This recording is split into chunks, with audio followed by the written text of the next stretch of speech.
Terpikat oleh magnet tak terlihat, tubuhnya bergerak tanpa banyak berpikir.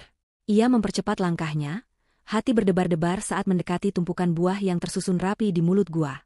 Tanpa menunda, ia duduk pada sebuah batu di mulut gua. Sebelum memakannya, Satrio merapatkan kedua telapak tangannya dan menunduk, mengucap syukur atas apa yang ia dapatkan. Ia mengambil buah pertama, dagingnya lembut meledak di mulutnya, memberikan kesegaran yang langsung menghilangkan rasa haus dan laparnya. Satrio melahap beberapa buah dengan lahap, seakan tubuhnya mendapatkan tenaga baru. Setelah perutnya terasa penuh, Satrio menyadari bahwa buah-buahan ini bukan sekadar ada di sana tanpa alasan. Semuanya tersusun terlalu rapi, seperti sebuah persembahan untuk sesuatu yang diakini oleh penduduk setempat. Dengan hati yang mulai waspada, ia bergumam, "Terima kasih atas buahnya," ucapnya pelan, berharap siapapun yang menjaga tempat itu mendengarnya. Energinya kembali pulih, namun rasa lelah masih menggelayuti tubuhnya. Ia tahu malam semakin larut, dan pikirannya tertuju pada gua di hadapannya. Bermalam di dalam gua tampaknya menjadi pilihan terbaik untuk beristirahat dan memulihkan tenaga. Dengan segera, Satrio mencari beberapa ranting kering di sekitar mulut gua, dan mulai menyusun tumpukan kecil.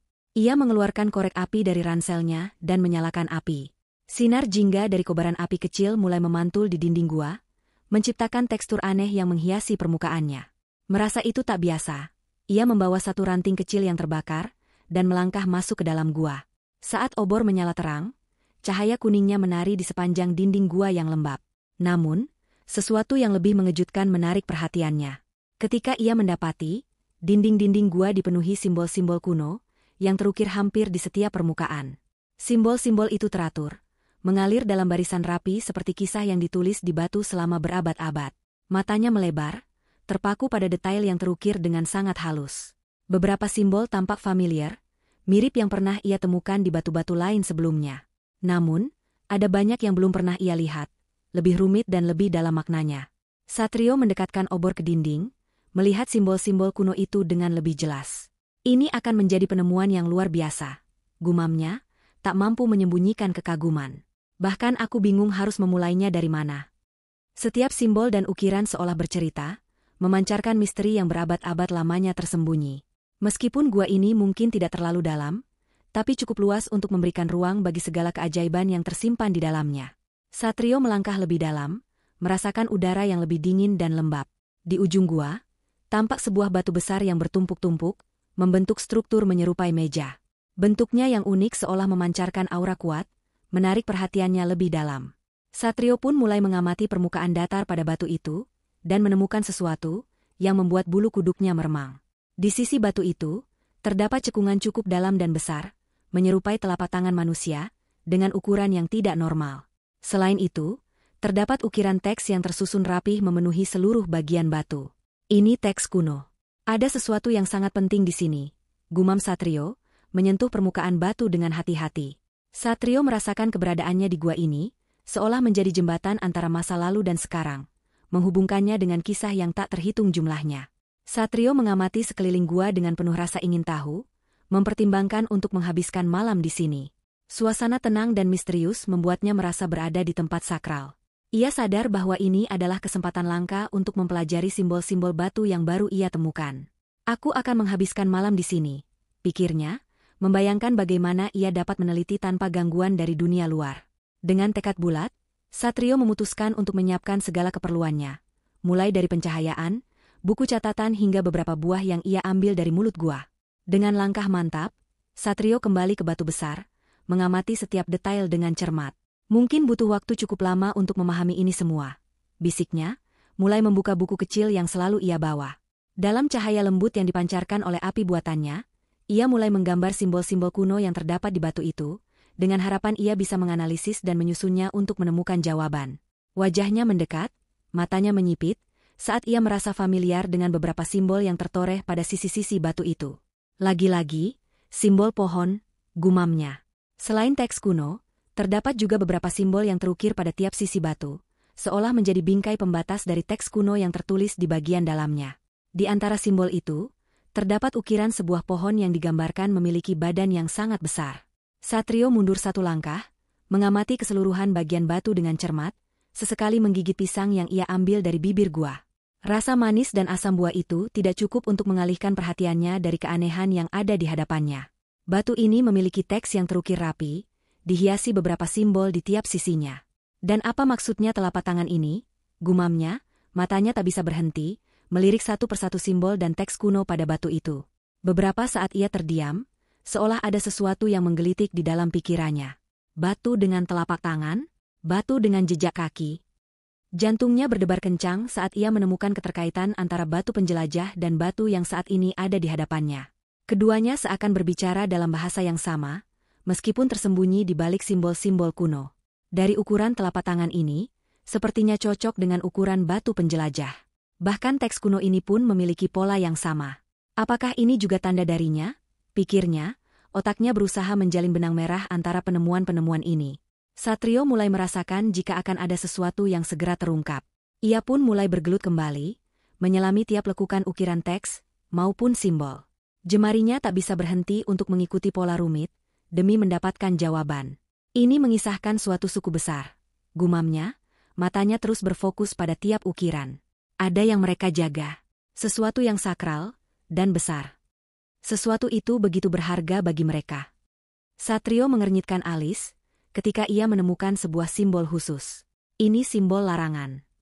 Ia mundur satu langkah, lalu berbisik, sebuah perjanjian. Ini batu perjanjian. Tatapannya tertuju pada simbol yang hampir tenggelam di bawah teks kuno. Dengan hati-hati, ia mulai membersihkan debu dan kotoran yang menutup simbol tersebut. Saat gambar mulai jelas, ia pun kembali dibuat bingung. Ini para penggembala. Tapi kenapa mereka justru dihadang? Pikirnya, ketika menemukan gambar para pengembala yang dihadang oleh beberapa orang dengan bentuk kepala aneh. Matanya kembali bergeser pada suatu ukiran yang terasa tak asing lagi. Dan untuk pohon yang satu ini. Satrio mendekatkan wajahnya. Apapun ini, aku yakin memiliki makna yang besar. Satrio menghela napas panjang, menyilangkan kedua tangan di atas dadanya. Andai Gilang di sini, gumamnya, setengah tersenyum membayangkan sahabatnya. Ia pasti sangat bersemangat. Sejenak ia terdiam, merenungi rasa rindu yang mulai menekan batinnya. Bayang-bayang perkotaan dengan sesaknya aktivitas, kini menjadi sesuatu yang ia harapkan. Bahkan aku rindu, dengan aktivitas yang paling aku benci sekalipun. Satrio tersenyum kecil, lalu melirik ke sudut gua, pada matras yang sudah ia siapkan sebelumnya. Sepertinya untuk malam ini sudah cukup, ujarnya pelan, suaranya hampir tenggelam di antara desiran angin. Satrio melangkah perlahan menuju matrasnya, sembari memandang ke arah batu yang baru saja ia teliti. Urusan kita belum selesai. Besok aku pasti kembali. Pikiran tentang simbol-simbol itu terus berputar di benaknya, namun kelelahan mulai menguasainya. Dengan tubuh yang mulai terasa berat, ia duduk dan melepaskan napas panjang, bersiap menyambut hari esok yang penuh dengan misteri baru. Waktu berjalan dengan cepat, mengiringi hari yang mulai berganti. Namun, suara ribut yang menggelegar dari arah mulut gua, membuat Satrio terjaga dengan jantung berdegup kencang. Ia segera duduk, matanya menyipit ke arah sumber suara, berusaha memahami apa yang sedang terjadi. Suara benda diacak-acak terdengar jelas, seolah seseorang sedang mengobrak-abrik tumpukan buah yang berada di mulut gua. Tanpa berani bergerak, Satrio hanya terpaku di tempatnya. Sesekali ia mencubit lengannya, namun ini jelas bukan mimpi. Keringat dingin mulai mengalir di pelipisnya, sementara ia berusaha menenangkan dirinya. Dalam hati, ia berharap suara itu akan segera hilang, namun bunyi derak terus berlanjut, semakin intens. Suara tajam menyobek udara, disusul hentakan keras ketika sebuah tombak melesat dan menancap pada dinding gua di dekatnya. Satrio tersentak, tubuhnya menegang seketika, sementara jantungnya berdebar kencang. Rasa panik dan cemas menyerbu, membuat keringat dingin semakin deras mengalir di tubuhnya. Tatapannya terpaku pada tombak yang bergetar di dinding, kepalanya berdenyut, seolah kesadarannya mulai kabur oleh rasa takut. Siapa yang ada di luar sana? Pikirnya sambil merapatkan tubuh ke arah batu, berusaha mencari perlindungan di tengah kegelapan.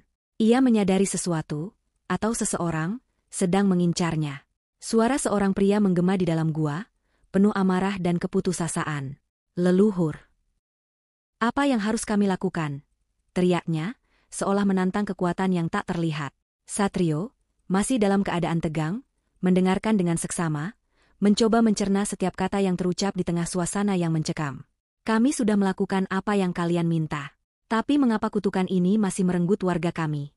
Suara pria itu semakin tinggi, penuh luka dan frustrasi. Satrio bisa merasakan betapa beratnya beban yang disandang oleh si pria, siapapun dia. Jika harus ada yang dikorbankan, ambillah nyawaku. Teriakan itu mengguncang batin Satrio, membuat darahnya berdesir. Jika aku tak mampu melawanmu, siapapun, kumohon gantikanlah aku untuk menghancurkan kutukan ini.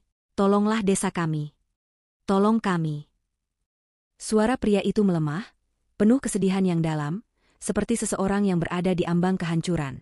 Satrio merasakan sesuatu yang tak bisa dijelaskan, seolah-olah pria itu sedang menghadapi sesuatu yang misterius. Apa yang sebenarnya sedang terjadi pada orang itu?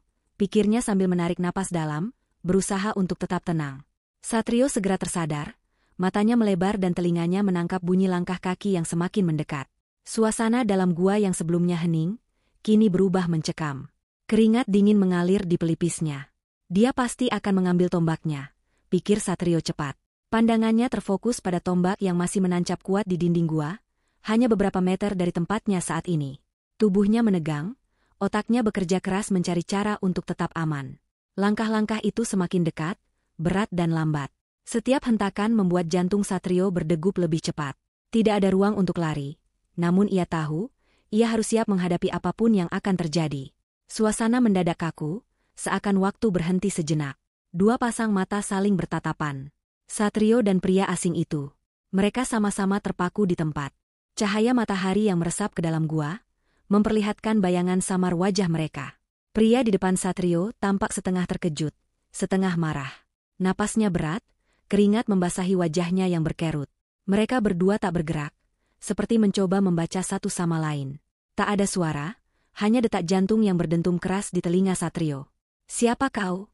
gumam pria itu, suaranya serak dan berat, tapi matanya tetap tajam, penuh curiga.